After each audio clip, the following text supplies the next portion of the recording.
वैदिक ज्योतिष के अनुसार भाद्रपद मास के शुक्ल पक्ष की चतुर्थी को हर साल गणेश चतुर्थी मनाई जाती है। इस बार गणेश चतुर्थी का पर्व 27 अगस्त को मनाया जाएगा। इस दिन बप्पा लोगों के घर विराजेंगे। 10 दिन तक चलने वाले इस पर्व का समापन अनंत चतुर्दशी के दिन होता है।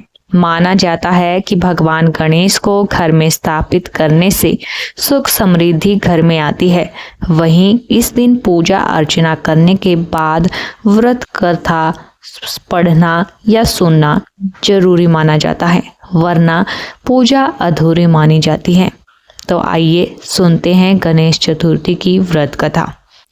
पुराणों के अनुसार एक बार सभी देवता संकट में घिर गए और परेशान होकर भगवान शिव के पास पहुंचे।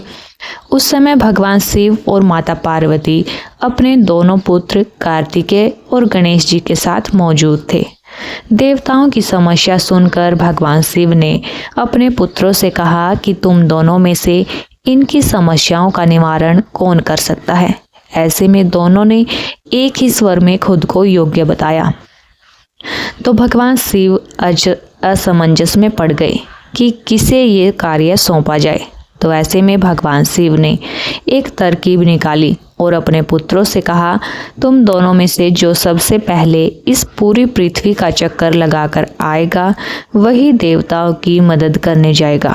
शिव जी की बात सुनते ही कार्तिकेय अपने वाहन मोर पर बैठकर निकल गए, लेकिन गणेश जी सोचने लगे कि मूषक पर बैठकर वह कैसे इतनी जल्दी पृथ्वी की परिक्रमा कर पाएंगे।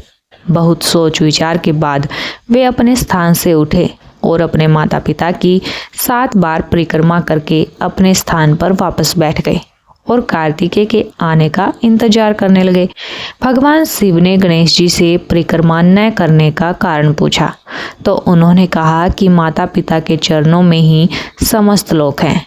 उनके इस जवाब से भगवान शिव भी प्रसन्न हो गए और उन्हें देवता की मदद करने का कार्य सौंपा गया। साथ ही ये भी कहा गया कि हर चतुर्थी के दिन जो तुम्हारी पूजा और उपासना करेगा उसके सभी कष्टों का निवारण हो जाएगा। कहते हैं कि गणेश चतुर्थी के दिन व्रत कथा पढ़ने या सुनने से सभी कष्टों का नाश हो जाता है।